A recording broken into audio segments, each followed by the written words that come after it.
The cell smelled like oxidized copper and 3 weeks of my own unwashed sweat. When the guards finally dragged me out, I expected the firing squad. Instead, I got an audience with the Queen. She didn't want my head on a pike. She wanted my DNA in her royal lineage. Marry her widowed, grieving daughter, or rot in the mines. It wasn't a choice. It was a hostage negotiation where I was both the currency and the captive. The stone floor was slick with condensation. It seeped through the thin fabric of my trousers, chilling the bruised flesh of my knees. I had been sitting in the same corner for what felt like 4 days, tracing the irregular mortar joints with a split thumbnail. There was no natural light, just the sickly amber glow of a lumen strip recessed into the ceiling. It hummed. A low, vibrating drone that nested behind my eyes and bred migraines. When the heavy iron door finally scraped open, the sound was deafening. I didn't look up immediately. I just stopped tracing the mortar. 2 guards stepped in. They were tall. Too tall, their proportions stretched just enough to trigger the uncanny valley response that had kept humanity on edge since first contact. Their armor wasn't the sleek, polished silver of holovids.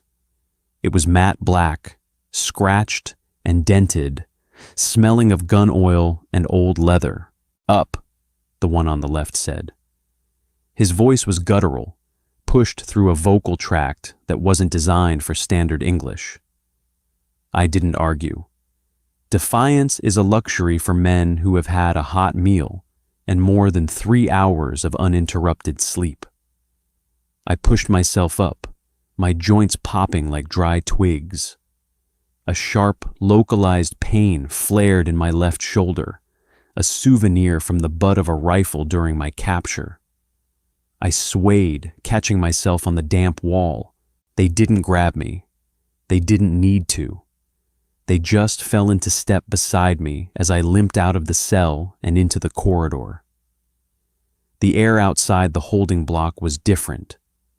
The stagnant, coppery stench of the dungeon gave way to something sharp and floral, like crushed pine needles masking the smell of antiseptic. We walked. My boots, stripped of their laces, flopped awkwardly against the polished obsidian floor. I focused on the sound. Slap, drag, slap, drag. My mind wasn't racing with escape plans. It was too tired for that. I was just cataloging the route.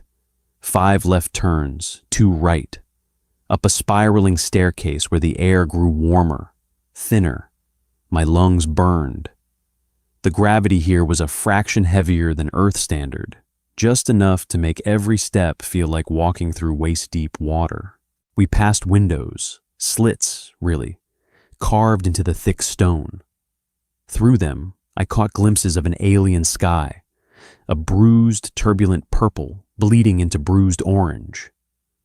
The city below was a sprawling mess of brutalist concrete and organic, twisting metal spires. It looked hostile. It felt hostile. The guard stopped in front of a pair of doors made from some pale, porous wood. The grain looked like twisting, agonized faces if you stared at it long enough. I looked away. "Stand straight," the guard on the right muttered. I wiped a smear of dried blood from my split lip with the back of a filthy hand. "This is as straight as it gets, buddy," he grunted, pushing the doors open. The light inside was blinding.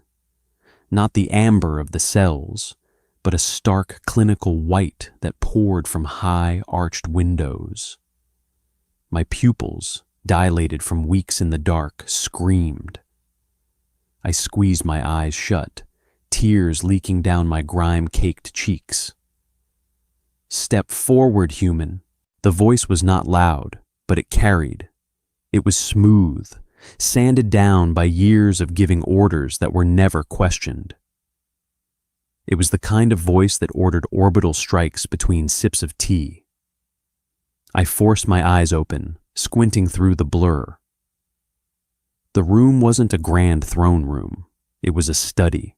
Shelves of bound paper, an absurd luxury, lined the walls. In the center sat a massive desk, carved from the same pale wood as the doors. Behind it sat Queen Vivian. She looked entirely too human, and yet completely alien.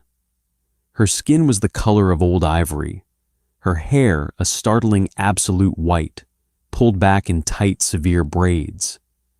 She wasn't wearing a crown. She wore a tailored military tunic, charcoal gray, unadorned except for a single silver clasp at the collar. I stood there, swaying slightly, smelling my own stench in this pristine room. I waited for the sentence. Death by firing squad. Death by vacuum. Death by public execution to appease the masses. Instead, she steepled her long, multi-jointed fingers and looked at me as if I were a slightly defective piece of machinery. "You look terrible, Mr. Cole," she said. "Your hospitality leaves something to be desired, Your Majesty," I croaked. My throat felt like it was coated in sand. Vivienne didn't smile, but a muscle near her eye twitched. "Sit." She gestured to a chair opposite her desk. It was a spindly thing, metal and black leather.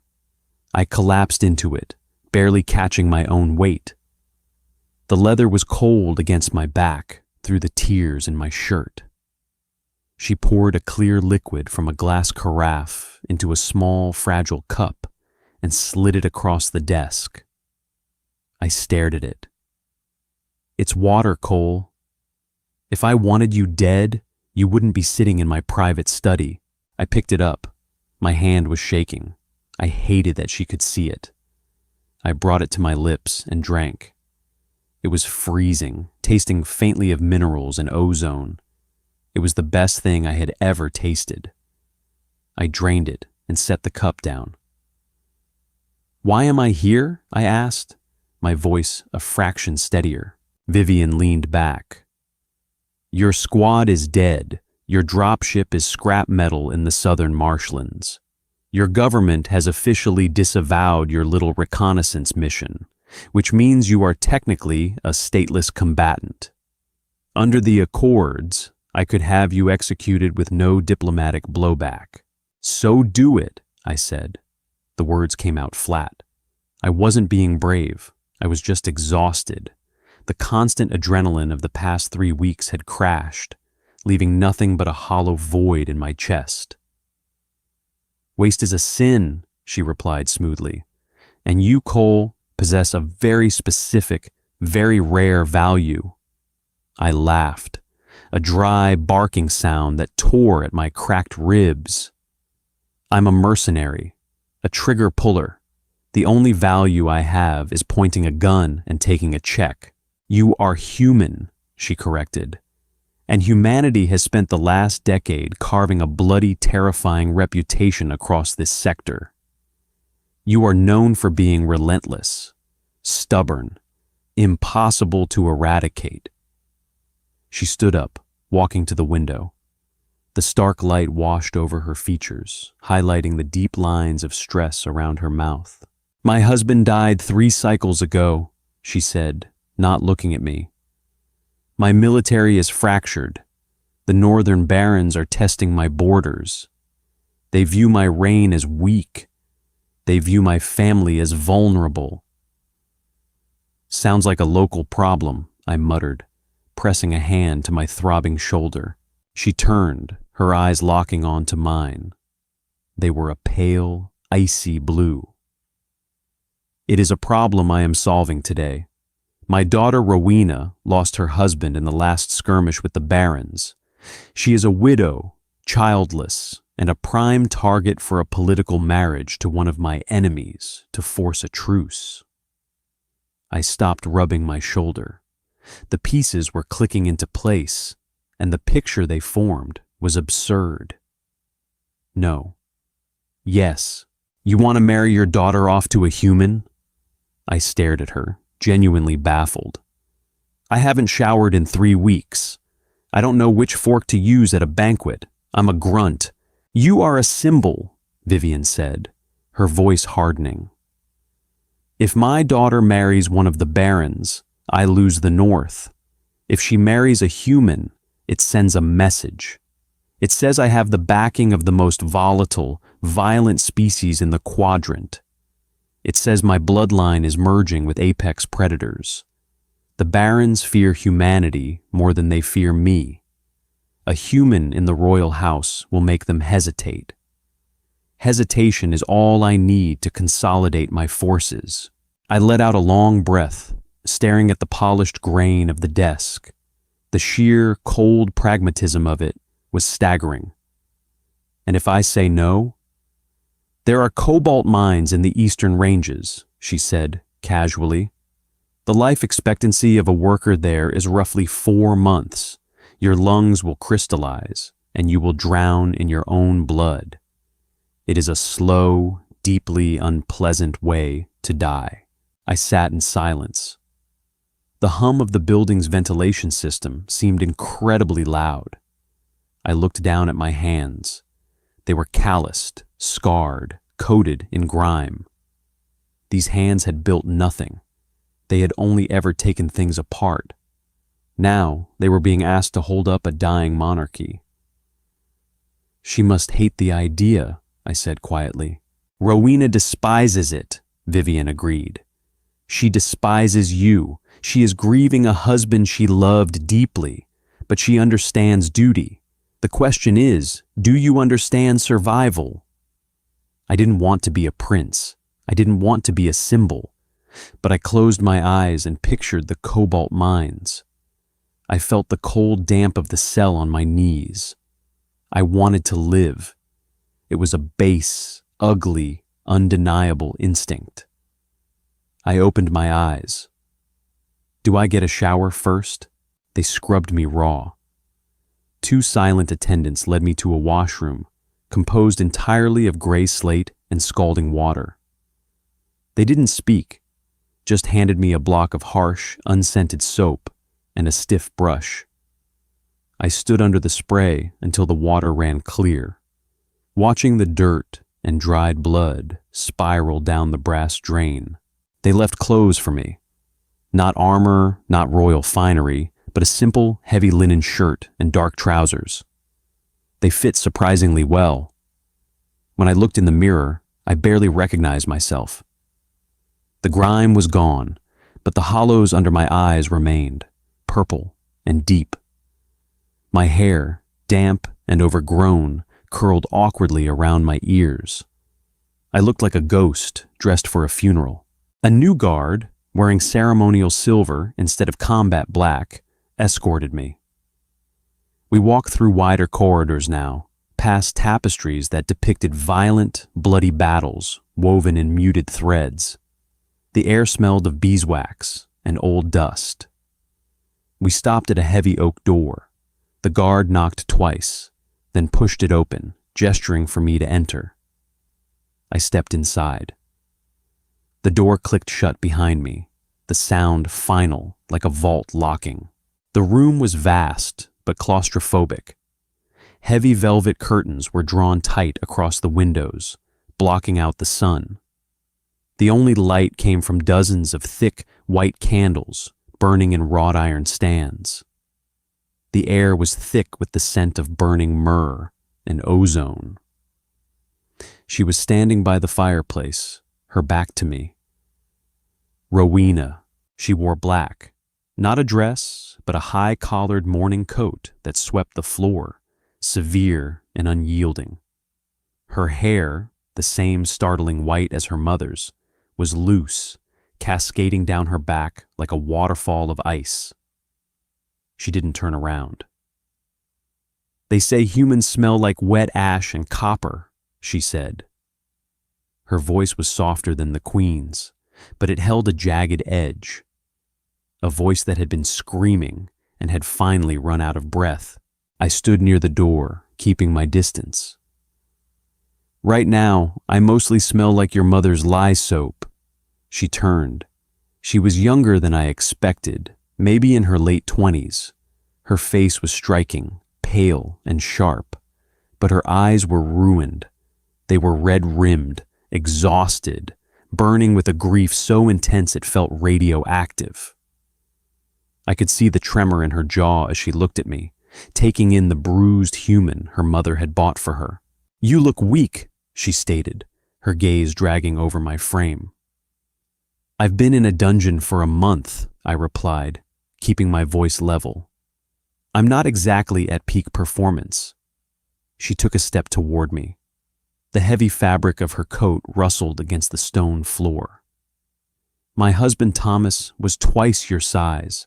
He was a warrior, a commander. He died holding the line at the Winter Pass." "I'm sorry for your loss," I said. I meant it, but it sounded hollow in the vast, shadowed room. "Don't," she snapped, the word cracking like a whip. "Do not patronize me with human platitudes. You don't care about Thomas. You don't care about our kingdom. You are a mercenary who took a coward's bargain to save his own skin." I felt a flare of anger, hot and sudden, burning through the exhaustion. I closed the distance between us, stopping just a few feet away. She didn't flinch, though she had to tilt her head up to hold my gaze. "You're right," I said, my voice dropping. "I don't care about your kingdom. I don't care about your barons. And I didn't ask to be dragged out of a cell and forced into this." I pointed a finger at her, my hand shaking slightly. "You think I want this? You think I want to play dress up in a castle while my crew rots in a swamp?" I was given a choice between marrying a stranger who hates me or coughing up my lungs in a cobalt mine. I chose to breathe. "Don't act like I orchestrated this." Rowena stared at me. Her chest rose and fell rapidly. For a second, I thought she was going to strike me. Her hands clenched into fists at her sides, the knuckles turning white. Instead, a harsh, bitter laugh tore from her throat. It wasn't a happy sound. It was the sound of a spring snapping under pressure. "We are both prisoners then," she whispered, looking away from me, staring into the flickering flames of the hearth. "Yeah," I said, rubbing the back of my neck, the anger draining out of me just as quickly as it had arrived. "Looks like it." She walked over to a small table near the fire. There were 2 heavy crystal glasses and a decanter filled with an amber liquid. She poured 2 measures, her hands remarkably steady despite the tremor in her voice moments ago. She picked up one glass and turned to me, holding it out. "My mother believes your presence will terrify the North," Rowena said, her eyes meeting mine again. The blinding hatred had dialed back, replaced by a cold, calculating grief. I walked over and took the glass. Our fingers brushed.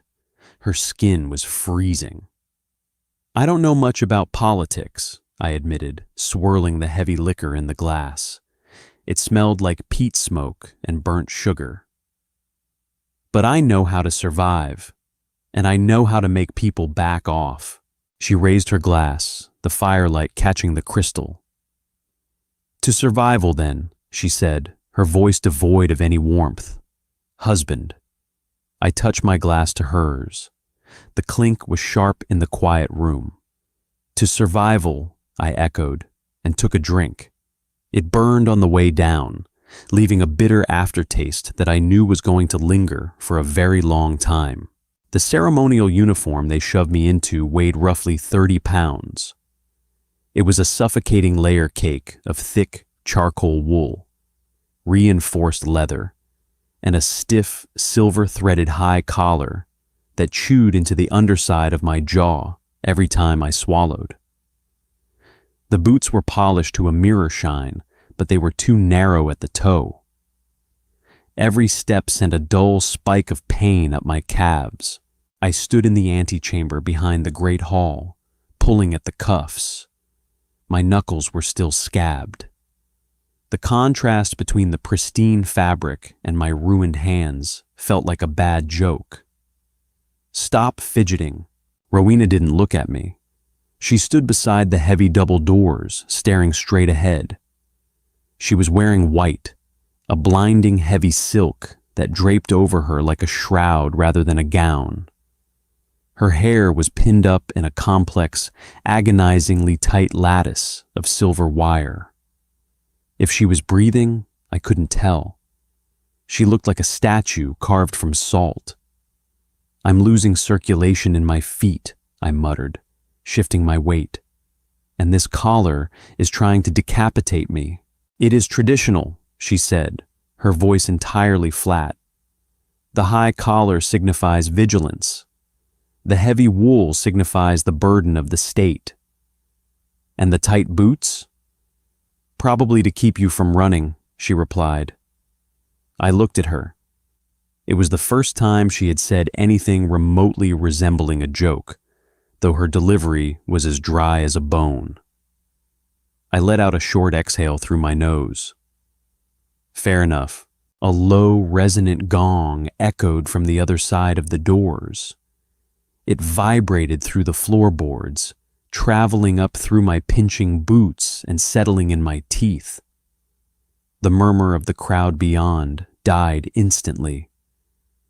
"Showtime," I whispered. "Do not embarrass me," Rowena said. Her voice trembled. Just a fraction.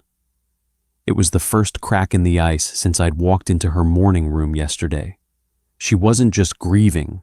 She was terrified. The realization hit me like a physical blow. She was throwing herself to the wolves, and I was the leash she was forced to hold. "I won't," I said. I didn't offer a comforting smile. I didn't reach for her hand. That kind of fake intimacy would have insulted her. Instead, I squared my shoulders, ignoring the phantom pain from the rifle butt injury, and stared straight at the seam of the doors. The heavy wood swung outward. The great hall smelled of burning wax, expensive perfumes, and underlying panic. The light was harsh, bouncing off the polished obsidian pillars. Hundreds of faces turned toward us. They were nobles, military commanders, diplomats. They were tall, pale, and rigid, and they all looked at me with a mixture of revulsion and deep, primal unease. We walked. Slap, drag had become click, clack with the ceremonial boots. I kept my eyes forward, but my peripheral vision was working overtime. I cataloged the room. 3 exits, high windows, inaccessible. Guards stationed every 10 paces, carrying kinetic rifles. The crowd was parted by a long aisle running directly toward a raised dais where Queen Vivian stood.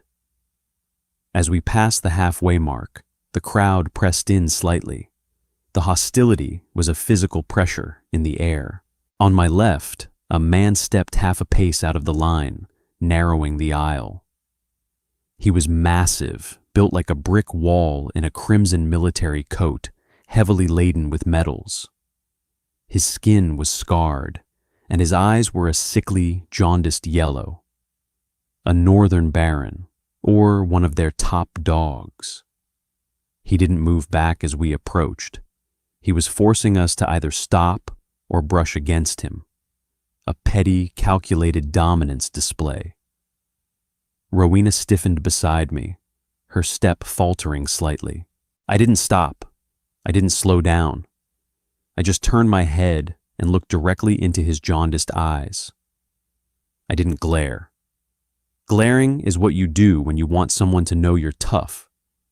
Instead, I just looked at him the way a butcher looks at a side of beef.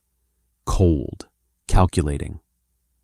I let my lips pull back just a fraction, exposing my teeth in what humans call a smile, but what every other species in the galaxy recognizes as a bared fang threat display. The air between us seemed to freeze. For a split second, the Baron's bravado held. Then, an ancient, reptilian part of his brain recognized the look in my eyes. It was the look of a species that had bombed its own home planet to ash just to win a war. It was the look of a scavenger that didn't care how big you were, only how much effort it would take to bleed you out. The Baron took a half step back. His heel clicked against the stone. I broke eye contact, returning my gaze to the Queen on the dais, and kept walking. Beside me, I heard Rowena let out a sharp, barely audible breath. We reached the steps. Queen Vivian held a heavy ledger bound in dark leather. There was no priest. There was no music. "You stand before the court of the sovereign," Vivian's voice cut through the silence. It didn't need amplification. It was a blade in the quiet room. "To bind the blood of the ruling house with the blood of earth." She looked at Rowena. "Do you, Rowena of House Kalen, accept this bond for the security of the realm?" Rowena's jaw clenched. She stared at the ledger. "I do." Vivian turned her pale, icy eyes to me. "Do you, Coal of Earth, accept this bond, pledging your life, your violence, and your loyalty to this house?" "My violence."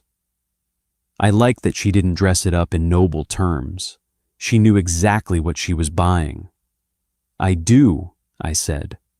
My voice was raspy, carrying through the hall. Vivienne offered a quill to Rowena. She signed her name with sharp, jagged strokes. She handed the quill to me. I took it, my bruised fingers gripping the feathered shaft awkwardly. I scratched my name onto the thick, fibrous paper.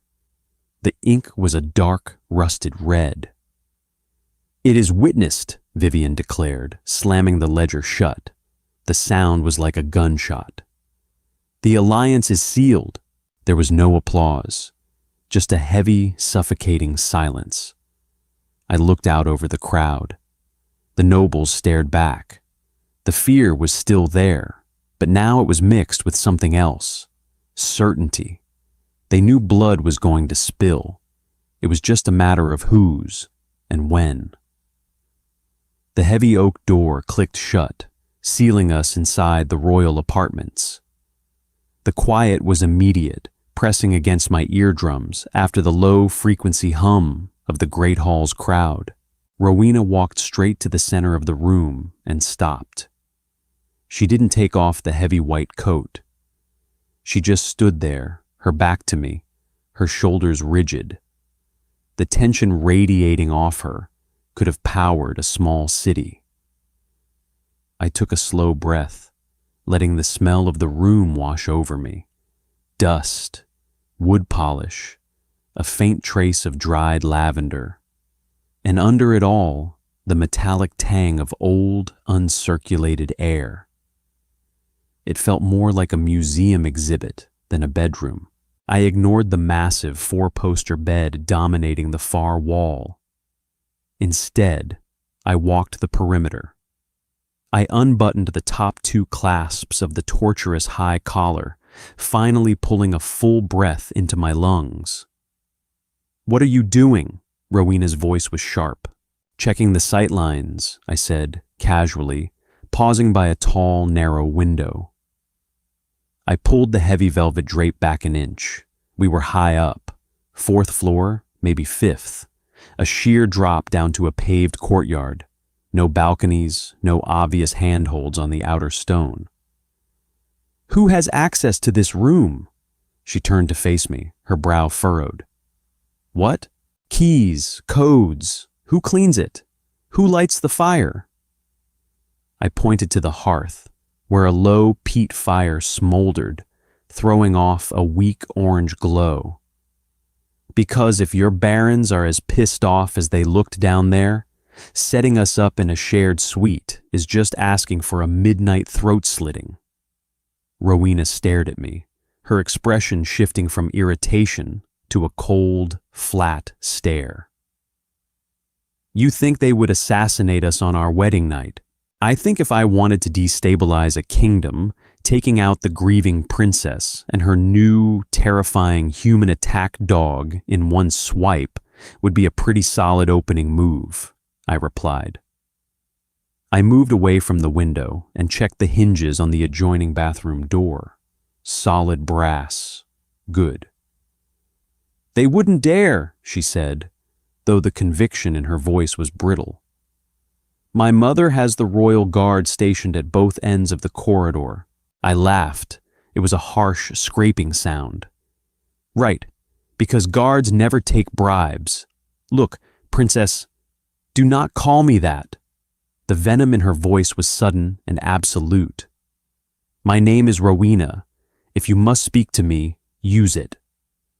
I stopped checking the doorframe and looked at her. Her hands were curled into tight fists. Her eyes were burning with that same radioactive grief I'd seen the day before. Okay. Rowena, I said, keeping my tone entirely neutral. I'm not trying to insult you. I'm trying to keep us breathing until sunrise. You know politics. I know killing.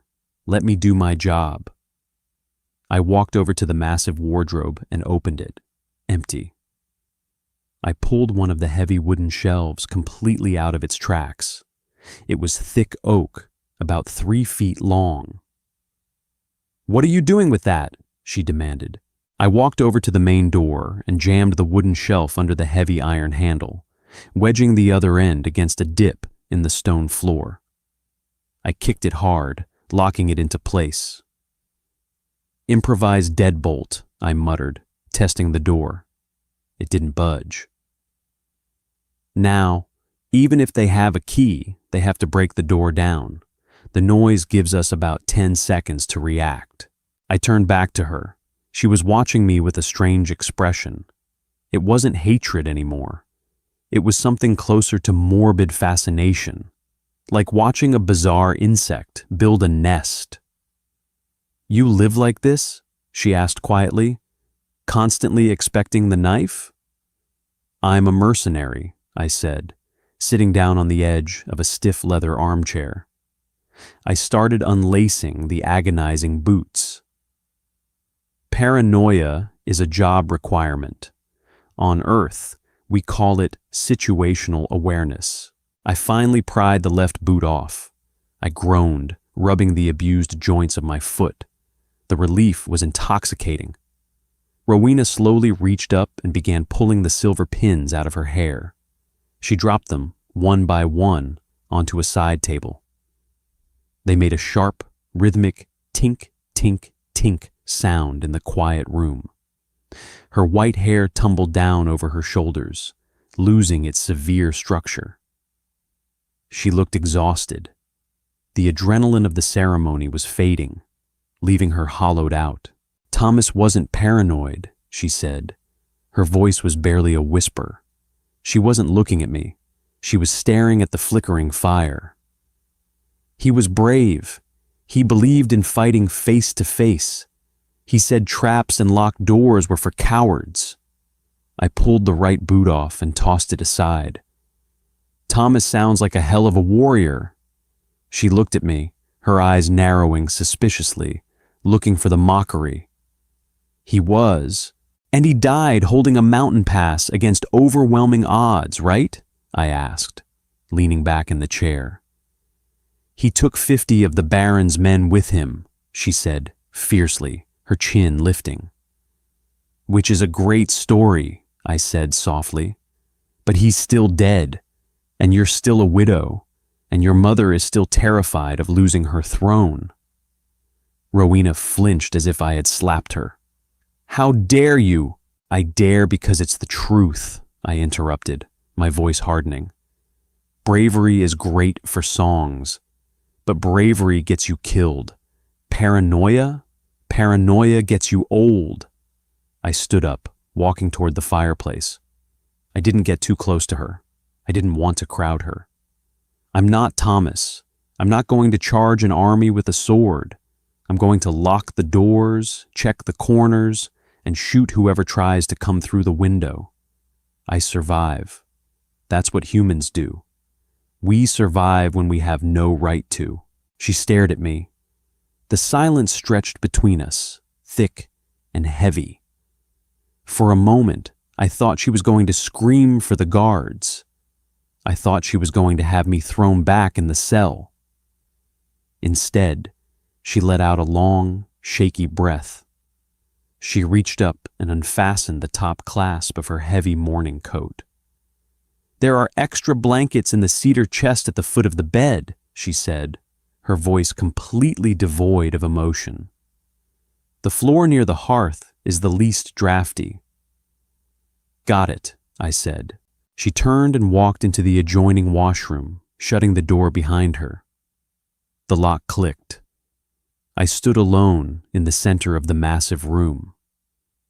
I looked at the wedged door, the heavy velvet curtains, and the smoldering fire. My ribs ached, my head pounded, and I was sleeping on a stone floor in an alien castle. But I wasn't in a cobalt mine. I walked over to the chest, pulled out a thick wool blanket that smelled strongly of mothballs, and tossed it onto the rug near the fire. I lay down, keeping my back to the wall, my eyes fixed on the door. It was going to be a long night.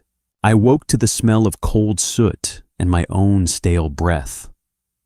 The fire had died somewhere around 300 hours, leaving the royal apartments hovering just above freezing. The stone floor had spent the night leaching every ounce of heat from my bones through the thin wool blanket. I rolled onto my back, my spine cracking in a jagged series of pops that sounded unnervingly loud in the silent room. Every muscle fiber I possessed felt like it had been soaked in battery acid and left out to dry. The rifle butt bruise on my shoulder throbbed with a slow, heavy pulse. I didn't get up immediately. I lay there on the hard floor, staring up at the vaulted ceiling hidden in the shadows, and listened. No footsteps in the corridor, no scraping of blades against leather. Just the low, distant hum of the castle's ventilation pushing recycled air through the massive stone lungs of the building. I pushed myself up, shivering in my linen shirt, and walked over to the door. The oak shelf I had wedged under the handle was still solidly in place. I kicked the base of it free. It clattered against the stone. "Is someone there?" Rowena's voice was thick with sleep, lacking the razor-sharp edge it had worn the day before. I turned. She was sitting up in the massive four-poster bed, clutching the heavy down comforter to her chest. Her white hair was a tangled, chaotic mess around her face, softening her severe features. For a second, just a fraction of a heartbeat, she didn't look like a grieving widow or a political pawn. She just looked tired. "Just taking down the barricade," I said, my voice rasping like dry leaves. "Sun's coming up."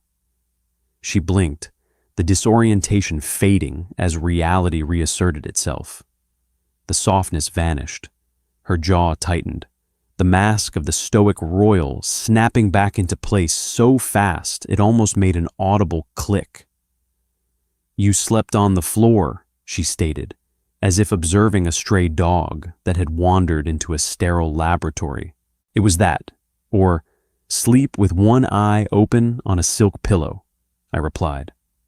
I walked over to the wash basin, grabbed the heavy ceramic pitcher, and poured freezing water over my face and neck. The shock of the cold was a brutal, necessary slap to the nervous system. "I prefer the floor. It keeps you honest." I dried my face with a rough towel that smelled faintly of dried lavender and stale dust. There was a sharp rap at the door. I dropped the towel, taking 2 steps toward the hearth to grab the heavy iron poker resting against the stone. "It's just the morning attendants," Rowena sighed, tossing the comforter aside.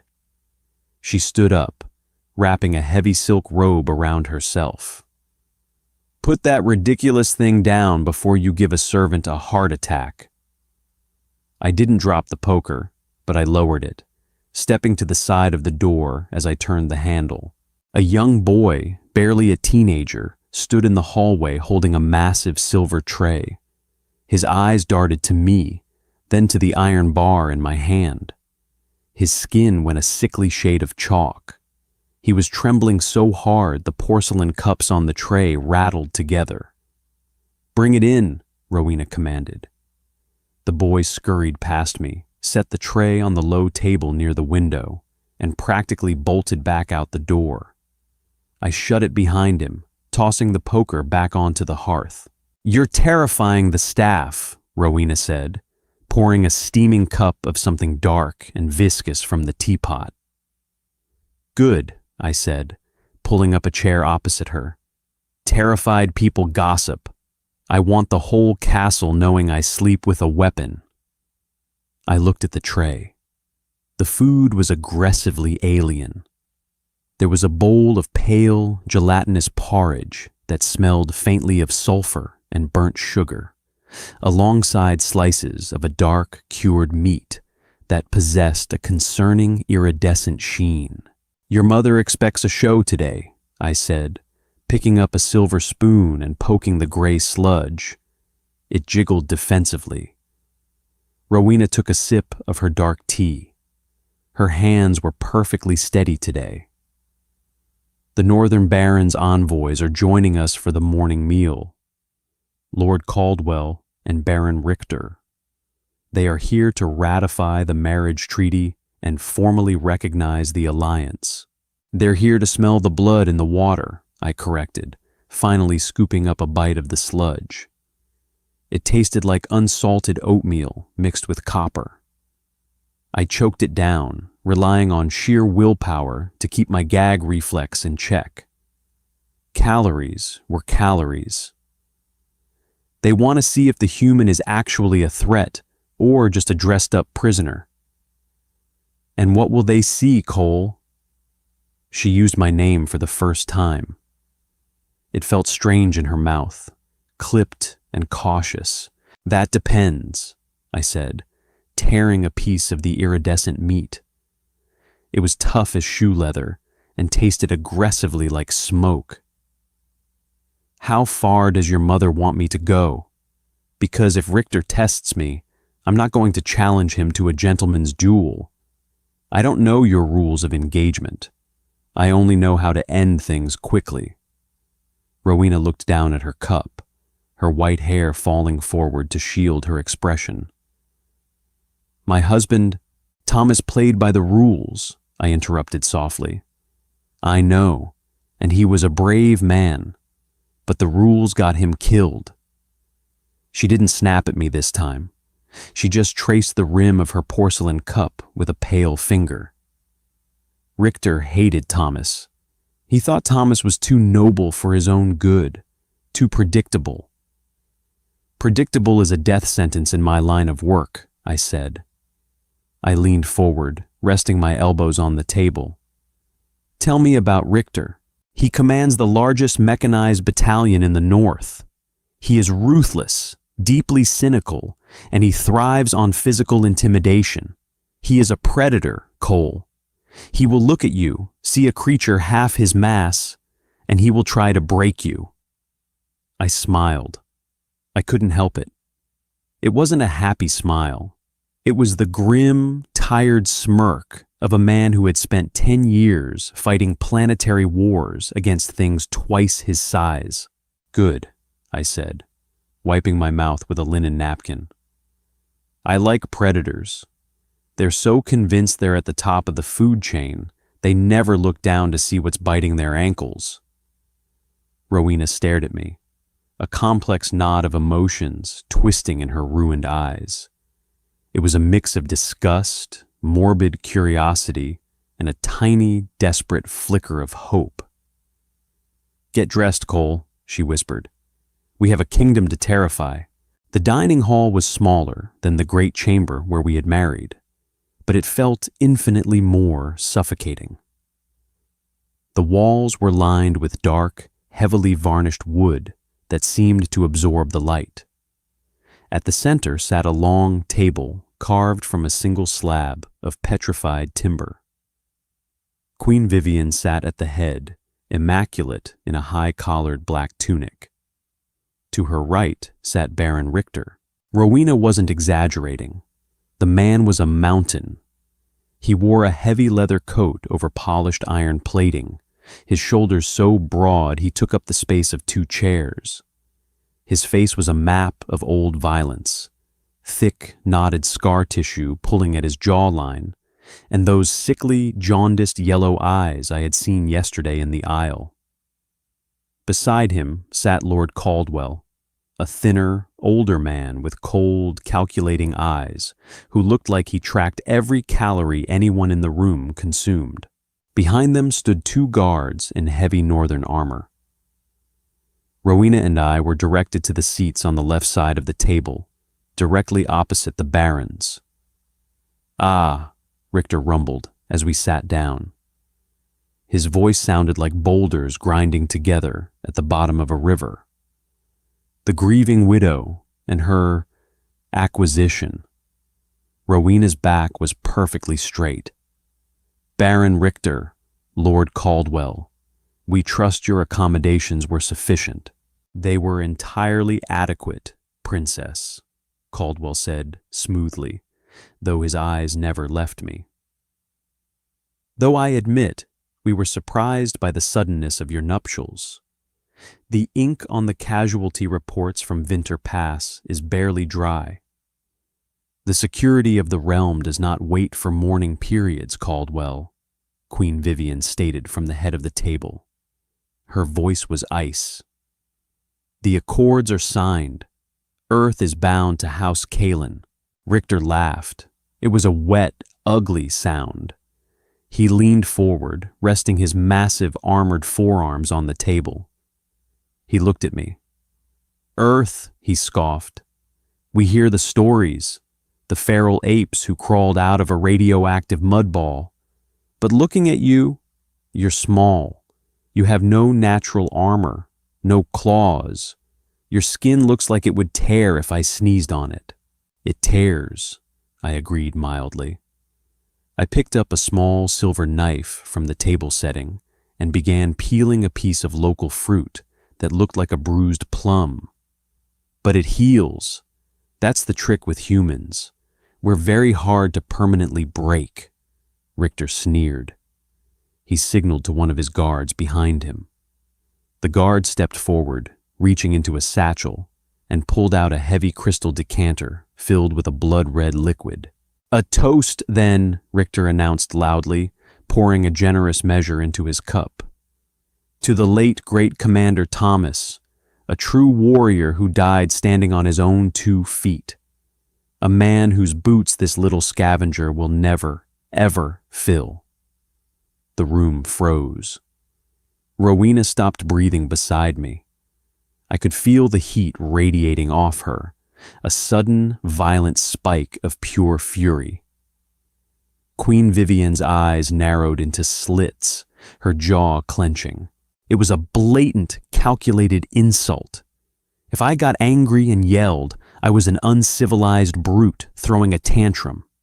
If I sat there and took it, I was weak, proving I couldn't defend my wife's honor. It was a neat little trap. I didn't yell. I didn't glare. I finished peeling the fruit. I set the silver knife down gently on the petrified wood. Click. Then I picked up my empty glass and held it out to Richter's guard, who was still holding the decanter. "Pour," I said. My voice was quiet, flat, dead. The guard hesitated, looking at Richter. The Baron gave a curt, arrogant nod. The guard stepped over and poured the red liquid into my glass. It smelled like fermented iron and rot. I stood up. I didn't rush.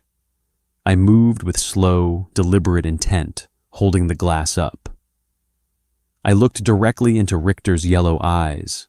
"You're right, Baron," I said, my voice carrying clearly in the dead silence of the room. "I'm not Thomas. I don't care about honor.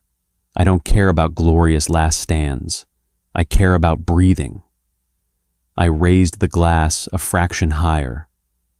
Thomas died a hero. I didn't. To Thomas, I downed the liquid in one go. It burned like battery acid, searing the back of my throat, but I didn't flinch. I slammed the heavy crystal glass down onto the table, hard. The sound cracked through the room like a whip. Richter's arrogant smile faltered. The cold, sociopathic pragmatism of the toast unnerved him. It wasn't the reaction he wanted. The guard standing near me, the one who had poured the drink, shifted his weight. Maybe he felt the sudden shift in the room's dominance. Maybe he was just edgy. But his hand dropped toward the heavy kinetic pistol holstered at his hip. It was a tiny movement, a microaggression born of nerves. But for 10 years, my brain had been wired to react to that exact movement with overwhelming, preemptive violence. I didn't think, I just moved. Gravity here was heavier, but my muscles were built in a higher density environment. Compared to the lumbering northern guard, I was a coiled spring. Before the guard's fingers could even brush the grip of his pistol, I lunged across the corner of the table. I grabbed his thick wrist with my left hand, pulling him off balance, dragging his arm violently down onto the petrified wood table. With my right hand, I snatched the silver fruit knife I had just set down and drove it downward. I didn't stab his hand. I didn't want a murder charge on day one. I drove the blade directly into the heavy leather and iron webbing of his gauntlet, pinning his sleeve to the table with a sickening thud. The guard roared, trying to yank back, but I was already moving. I grabbed a handful of his thick breastplate collar and slammed his head downward, cracking his helmet against the table right next to the pinned knife. The impact shook the plates. I kept him pinned, my face inches from his visor. He was struggling, thrashing, but I had leverage. I have spent the last 3 weeks eating mold and sleeping in a puddle of my own sweat, I hissed, my voice vibrating with a raw, ugly rage that I didn't have to fake. The smell of his fear hit my nose, sour and sharp. My head is splitting. Every joint in my body is screaming, and I have absolutely nothing to lose. If you ever move your hand toward a weapon in my peripheral vision again, I won't use the fruit knife. I will cave your skull in with that porcelain teapot. Do we have an understanding? The guard gasped, stunned by the sheer, unchoreographed speed of the assault. He nodded frantically, his helmet scraping against the table. I let go of him. I pulled the silver knife out of the table, tossing it onto my plate, and sat back down in my chair. My chest was heaving. My bruised shoulder was screaming in agony. The silence in the room was absolute. It was thick enough to drown in. I picked up my spoon, scooped up another bite of the gray sulfur porridge, and forced myself to swallow it. I looked across the table at Baron Richter. His yellow eyes were wide, the arrogant sneer completely wiped from his scarred face. Lord Caldwell looked like he was going to be sick. "You were saying, Baron?" I asked quietly, not breaking eye contact. "Something about claws?" Richter didn't answer. He stared at me, calculating, recalculating, and realizing that the math had fundamentally changed. I glanced to my right. Rowena was staring at me. Her hands were gripped tight in her lap. Her eyes were wide, taking in the bruised, exhausted, vicious creature sitting next to her. She looked horrified. But beneath the horror, I saw something else. Vindication. Nobody breathed for a solid 10 seconds. The only sound in the dining hall was the frantic, raspy panting of the guard pinned against the table, his eyes wide behind the visor. Baron Richter slowly pushed his chair back. The heavy wood screeched against the stone floor. He didn't look at his humiliated guard. He looked at me, his jaundiced eyes narrowing into tight, venomous slits. He didn't say a word. He didn't need to. He just turned his massive frame, the iron plating of his coat clanking dully, and marched toward the heavy double doors. Lord Caldwell was half a second behind him, his face completely devoid of color. He looked like a man who had walked into a cage expecting a declawed house cat, only to find a starving wolf. The doors slammed shut. I didn't move. I kept my posture rigid, my breathing deliberately slow, until the echoing thud of the doors faded into the stone walls. "Sloppy," Queen Vivian said. I looked at her. She was casually wiping the corner of her mouth with a linen napkin. Her icy blue eyes betrayed absolutely nothing. "But effective," she amended, dropping the napkin onto her plate. "Richter respects violence. You gave him a language he understands. He will return to the north and tell his generals that the human is unstable and highly dangerous. It buys us 6 months, maybe a year." She stood up. The 2 remaining guards in the room stiffened. "Dismissed, Mr. Cole. Try not to bleed on the tapestries on your way back." She glided out of the room through a side door, leaving Rowena and me alone with the ruined breakfast and the lingering smell of spilled iron-rich liquor. "Come on," I muttered, pushing myself up from the chair. My voice cracked. The adrenaline was evaporating, and the crash was catastrophic. A cold sweat broke out across my forehead, slick and uncomfortable. The throbbing in my left shoulder escalated from a dull ache to a sharp, stabbing agony that radiated down to my fingertips. My knees felt like they were packed with ground glass, courtesy of the heavier gravity. Rowena didn't say a word. She stood, her white morning coat rustling, and walked beside me. We navigated the corridors in silence. The castle felt different now. Word was already spreading. The servants we passed didn't just avert their eyes. They pressed themselves flat against the walls, their chins tucked to their chests. The guards gripped their rifles a little tighter, their postures rigid with a new, terrified respect. I hated it. I hated the fear smelling sour in the air. But I kept my back straight and my steps even. The limp was strictly forbidden. Not here. Not where the walls had eyes. When we finally reached our quarters, I waited for Rowena to step inside before I pulled the heavy oak door shut behind us. I didn't bother wedging the shelf under the handle this time. I just let go. The facade dropped instantly. My legs simply stopped holding my weight. I staggered forward, catching myself on the heavy oak dining table. I hissed through my teeth, gripping the edge of the wood so hard my knuckles turned white.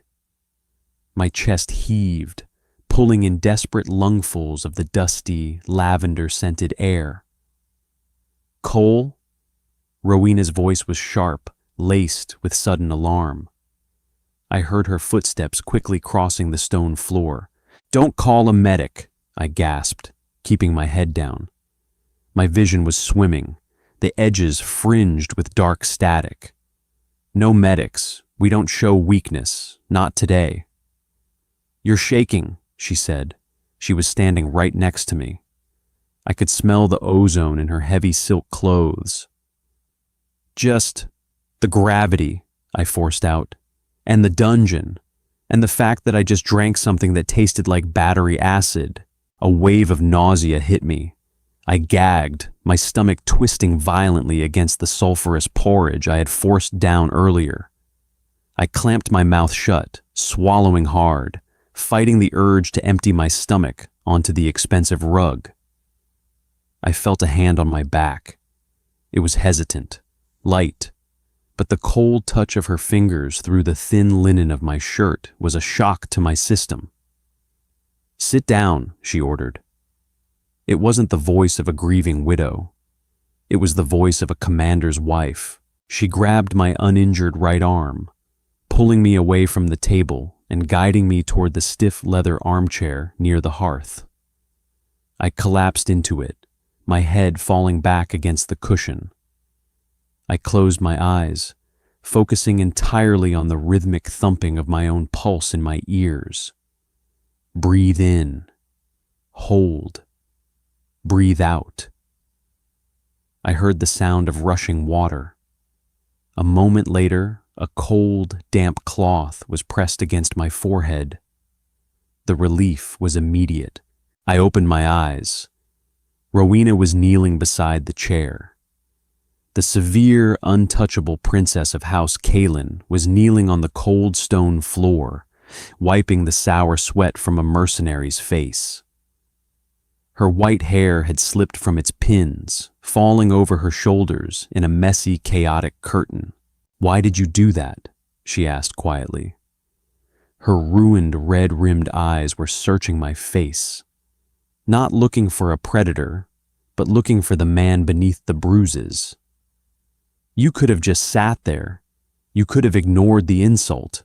"No, I couldn't," I rasped, my throat raw. "Richter was testing the fence. If I let him push me, he knows the fence is weak. He comes back tomorrow and pushes harder. If I bite his hand off the first time he reaches through the wire, he thinks twice before trying again." She dipped the cloth into a small bronze basin she had brought over, wringing it out. "You terrified them. You terrified my mother's guards." "Good. You terrified me."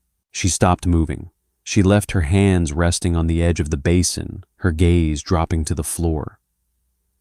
The admission hung in the air between us, heavy and fragile. I looked at her. I looked at the dark circles under her eyes, the sharp lines of exhaustion framing her mouth. She was trapped in this nightmare just as deeply as I was, surrounded by people who wanted to use her grief as a stepping stone to power. "I'm not going to hurt you, Rowena," I said. My voice was a low, rough whisper. "I'm a lot of ugly things. I'm violent, I'm cynical, and I'm deeply paranoid. But I don't turn on my own squad." She looked up at me, her brow furrowing. "Squad?" "We're in the trenches together," I said, offering a weak, lopsided smile. "Your mother threw us both to the wolves. As far as I'm concerned, that makes us a team. I cover your blind spots, you cover mine." She stared at me for a long time. The tension in her shoulders slowly, incrementally began to unwind. "You are a very strange creature, Cole," she whispered. "Yeah, well," I muttered, closing my eyes again. "Earth is a strange place." By nightfall, the castle had settled into an uneasy quiet. The northern barons had departed before the sun hit its peak, their transport ships burning hard into the upper atmosphere, leaving streaks of black exhaust against the bruised purple sky. I was sitting on the floor near the hearth, my back against the warm stone of the fireplace. The phantom pain in my shoulder had subsided to a dull, manageable burn. I had a heavy crystal glass of the local peat smoke liquor resting on my knee. Rowena was sitting in the leather armchair. She had finally taken off the heavy morning coat, changing into a simple, dark gray tunic. She looked smaller without the armor of her royal attire. More human. "Thomas thought Earth was a myth," she said, quietly, staring into the low flames. It was the first time she had brought him up without the razor edge of defensiveness. I took a slow sip of the liquor. It still burned, but I was getting used to it. "A lot of people do. We try to keep to ourselves mostly. The galaxy is a crowded neighborhood. We prefer our own backyard. He thought humans were just stories meant to frighten recruits, she continued, her voice soft, distant. He said no species could survive the environment you describe. The gravity, the atmospheric pressure, the wars. We're stubborn, I said simply. We don't know when to quit. She turned her head, looking at me. The firelight cast long, flickering shadows across her face. Is that why you chose this? Why you chose to marry me instead of dying in the mines? Stubbornness? I swirled the amber liquid in my glass.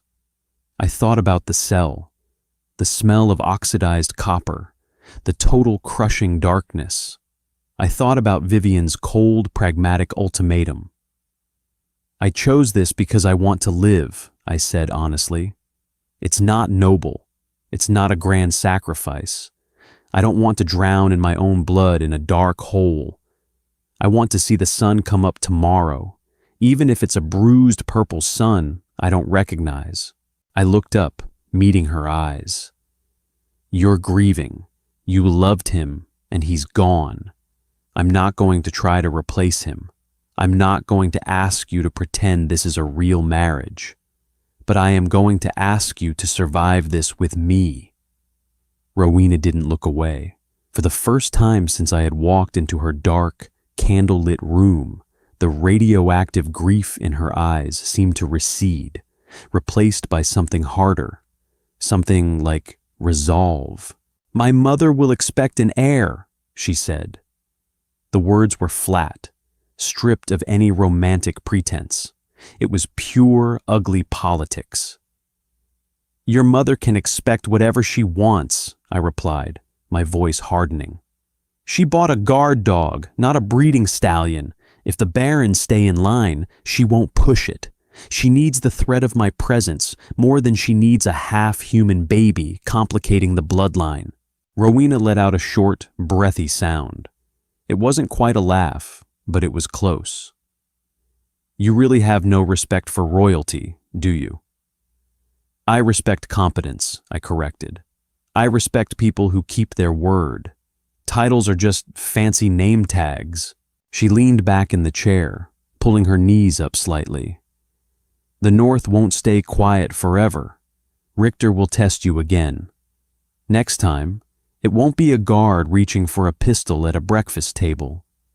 It will be an assassin in the dark, or a mechanized strike on the border. Let them come, I said. I finished the liquor, setting the empty glass down on the stone floor with a dull clink. I've fought mechanized infantry before. They bleed oil, but they still break if you hit them in the right spot. I looked around the massive, shadowy room. The heavy velvet curtains, the thick oak doors, the cold stone. It was a prison, a beautiful, luxurious prison, but a cage nonetheless. We're going to have to play the part, I said, turning my attention back to her. In public, we have to look united. If they see a crack between us, they'll drive a wedge into it. Rowena nodded slowly. United. Yeah, I said. I picked up the heavy iron poker from the hearth and absent-mindedly stirred the dying embers. A shower of bright orange sparks danced up into the black chimney. We hold the line. Together. She watched the sparks fade into the darkness. Thomas held the line. It broke him. Thomas stood still, I said, setting the poker down.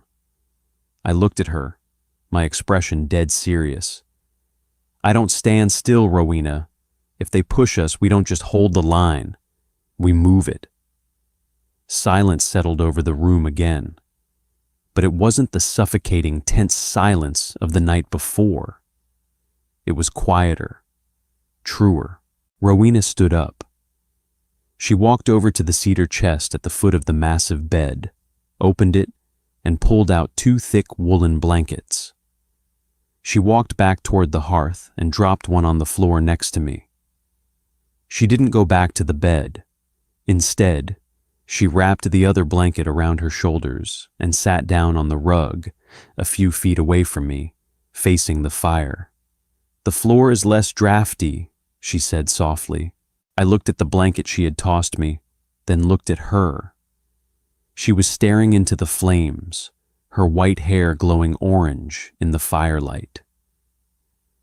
"Yeah," I said, pulling the heavy wool over my aching legs. "It keeps you honest." We sat there in the dark, two captives in a gilded cage, listening to the castle breathe. The war wasn't over. It hadn't even started yet.